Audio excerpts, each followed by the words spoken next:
Hey folks, welcome back to the farm, and welcome all you Farmall fans that tuned in for this project. Stick around, we'll show you what we got going on.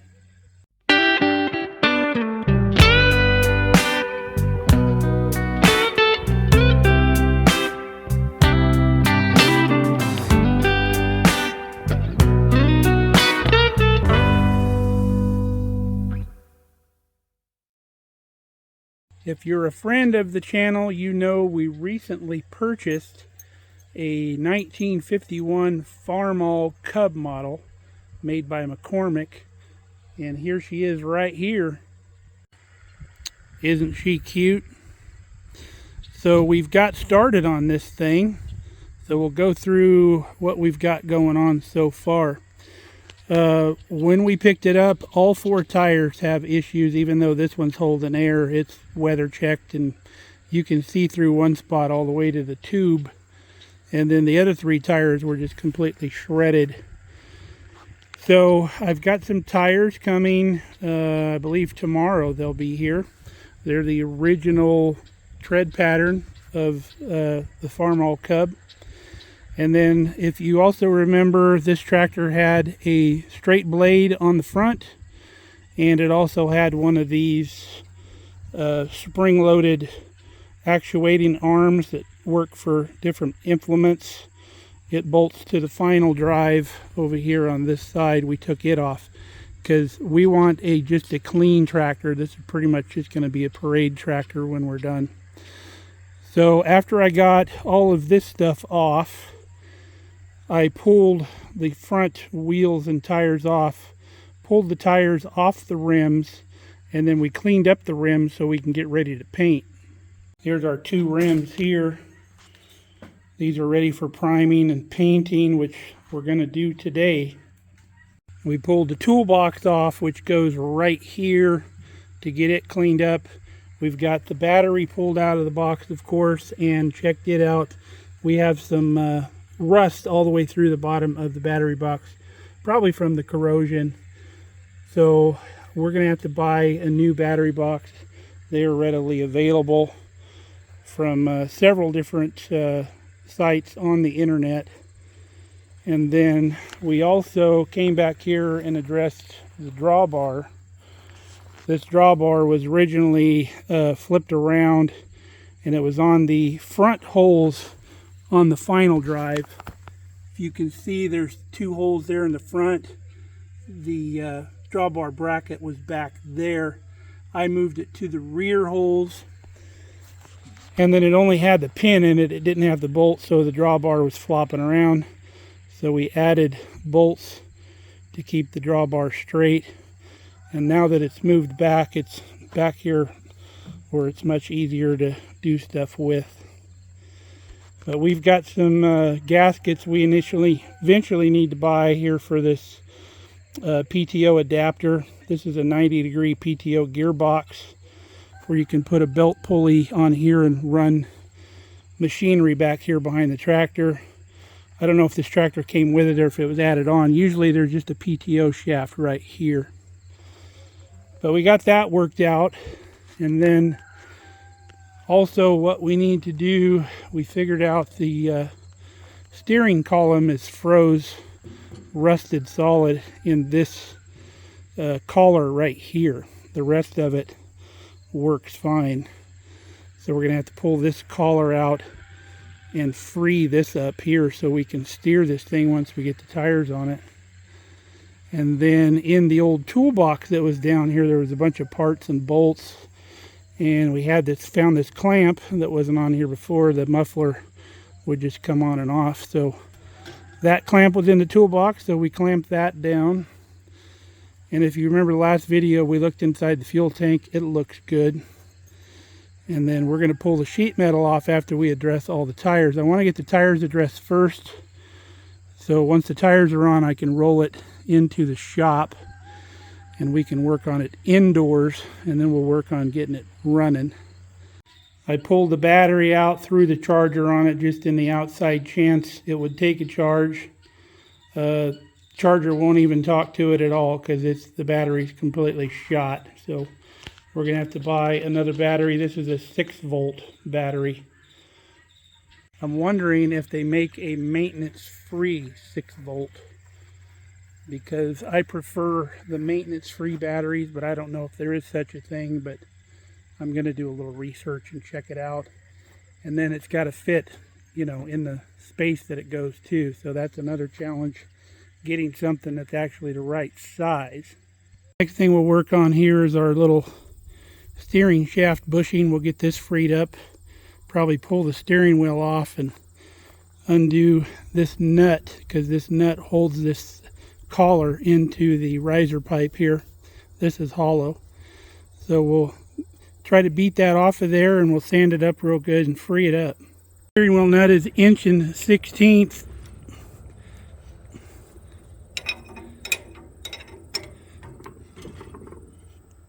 Our steering wheel here is frozen solid to the shaft, as is this collar here.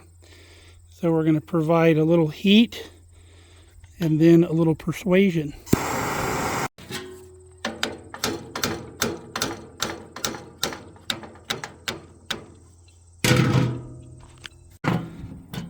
What that heat does, you concentrate the heat on the collar and not the shaft, and the heat swells, causes the collar to expand, and then it lets go.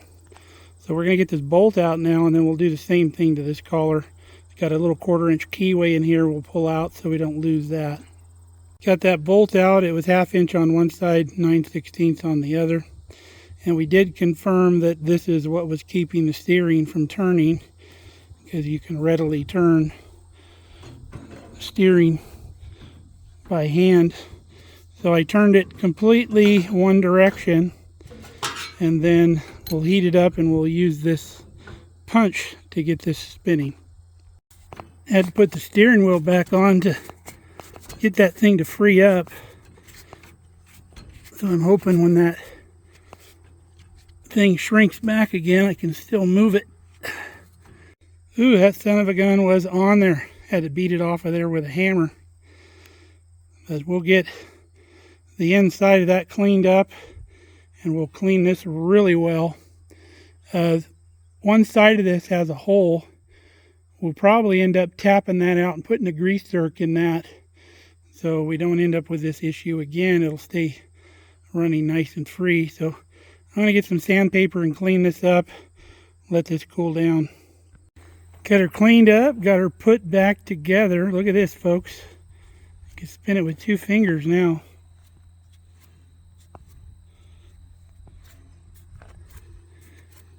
Works like a champ. Now the parts store that I order parts from, they make a cap nut that goes on the steering wheel that's got a domed head on it. We'll probably order one of those when we get around to buying a new steering wheel. This one's kind of busted up a little bit. We need a new shift knob too, because it's all sun cooked. Got our lug bolts that we pulled out of our spindle down there, our hub. You can see they're a little corroded and rusty, so we're going to take these in on the wire wheel, clean these babies up. Now we were missing 2 of them, and whoever fixed this tractor before, they just ran regular bolts that were smaller all the way through and had a nut on the backside, which is absolute wrong thing to do. So we're also going to have to chase all these threads in these hubs, probably because of that, in case they bunged up some of the threads. But I wire wheeled this one yesterday before I took it to town, looking for 2 extra lug bolts. These are a very oddball size. Most everybody has, the smallest they have is a 1/2 inch lug bolt. These are 7/16 by 20, 20 meaning 20 threads per inch. But very oddball, have to mail order these from a tractor parts company. I got them ordered up yesterday. $4.50 a bolt.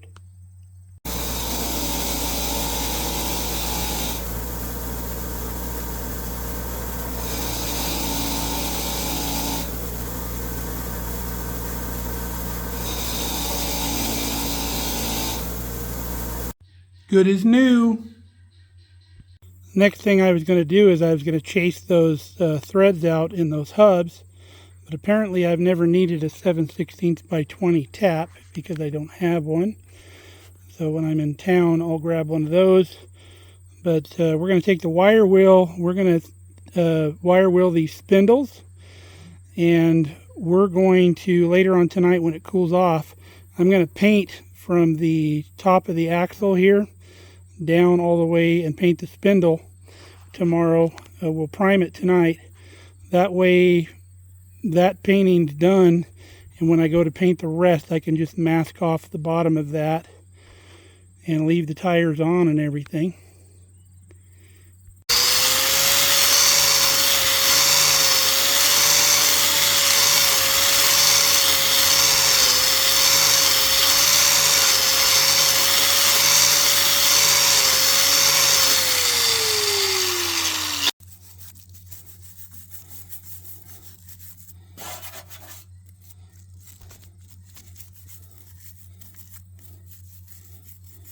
We got both spindles and arms clean as a whistle. So when it cools down this afternoon, we'll come out here with some mineral spirits, clean those up, and we'll shoot them with some paint. Now the nice thing about this industrial paint on the hard to reach areas, like up underneath here, not the spindle or the hub because it moves, but right underneath where the spindle connects, we can actually paint that with a little brush. Doesn't hurt anything. And even the casting areas, when we get to those, all this stuff that's cast, we can paint that with a brush too, and it'll come out, it'll lay down just like you put it on with a spray gun. Alright, UPS guy came and brought our tires a day early. So this is what those tires look like. Pretty cute, huh? They got that, like a 3-rib tire, but it's got notches in the outer rib. And I was told that these are like the original tires that came on the Cub. We also got 2 inner tubes to go in them. So we're going to bust out the paint and get these spindles painted. Got our little painting station set up out here. You can see these rims got a little pitted on the inside, but that's not going to hurt anything. These rims are used with tubes inside the tire. So I made sure this was all nice and smooth, no sharp edges. And you're not sealing on the bead here, so you don't have to worry about air leaking out because the tube holds all the air. But before we get too far along here and clean these things up, I need to add a water separator to the air compressor. Here's the water separator filter thingy I got at the hardware store. I had to buy these fittings, and they're just going to go in line here right on the air compressor. There is an arrow on top telling you which way the air's got to go. So we've got the fittings in the right orientation. The fittings had 1/4-inch threads on them, and the filter has 3/8 pipe opening. So I had to buy 2 bushings to bush it down to 1/4. So I need to go get some Teflon tape, put them on all these fittings here now that I've got the right orientation, and then we'll tighten those up and we'll be ready to go. Alright, we got her installed, and then we took the blow nozzle and we blew all of the dust off of everything, even the table, because you don't want dust flying up when you're painting. So now we're going to take some of our mineral spirits and we're going to wipe things down in case there's any wax or grease left on those things. And then after that, we're going to mix up some primer. We've got our air pressure turned down to about 28 psi, which is about all you want to run through a paint gun. We got some farm implement primer that we're going to use, and then our gravity feed paint gun. Now the reason I use mineral spirits on this is because I try to use whatever material that the paint can recommends as a thinning material, so I know it's not going to have an adverse reaction with the paint causing issues. So our paint is thinned with mineral spirits, so that's what we use to clean. And then wiping it down, wax and grease, also is a good final cleaning too. You can see what came off of those. It's good to get that stuff gone. We're getting ready to get our primer and our paint gun. A little quick tip, once you shake everything up and take your lid off, take a small sharp screwdriver, probably whatever one you open the can with, and drive it down through this groove, making about 3 holes. Because after we pour the paint out of this, the paint's going to get in that groove, and that will allow the paint to get back down into the can.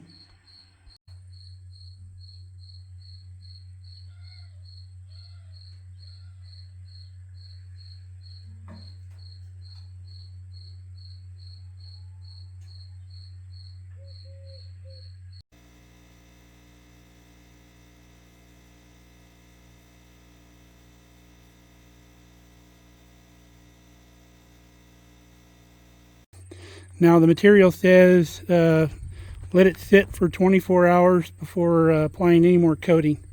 So this got to flash off for a whole day. And then we'll come back tomorrow and do the same thing with the red paint.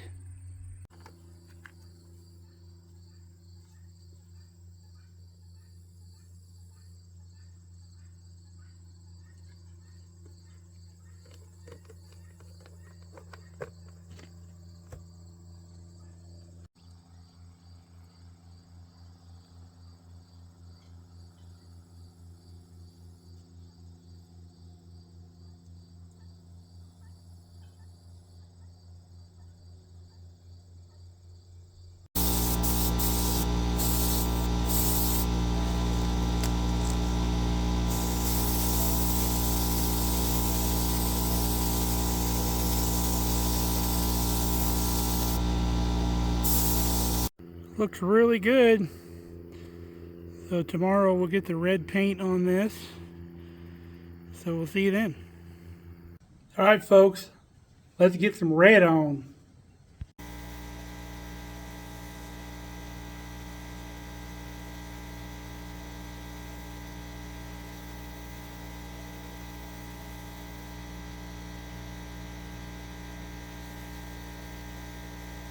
All right, we got red wheels, and we also have red spindles. Next time you see these wheels, they'll have tires on them, and we'll be putting them on the tractor.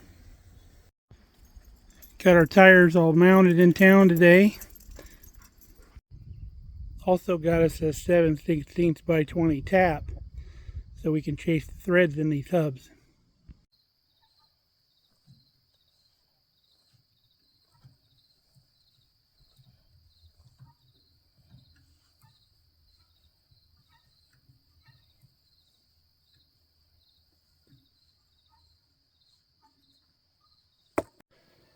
Got all the holes chased out.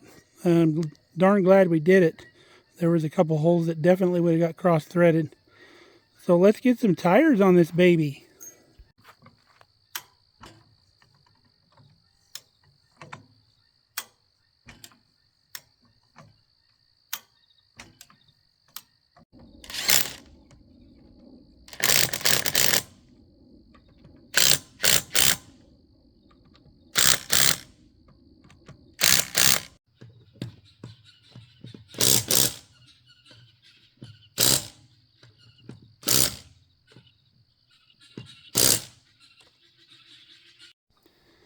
Woohoo, look at that, folks. I'm so excited. That's awesome. So I was missing 2 lug nuts because remember that one over there had 2 bolts, regular bolts going all the way through. And that's probably what caused the threads to be pretty gnarled up. But I've got some new lug bolts coming. But next project, we're going to start working on these back tires to make this thing a roller. But that's not going to be this evening because this video is probably long enough already. And we got a beautiful sunset going on out here this evening. It's a beautiful calm night, but the mosquitoes are eating me alive out here. So once we get this thing rolling, we're going to roll it into the shop. And then we got to finish putting together that Model E John Deere motor. And we'll do a video on that we promised. So stick around for that if you're interested in this stuff. So until next time, stay safe, stay healthy. We love you guys. Come on back and see us here at Markelly Farm. We got big things going on.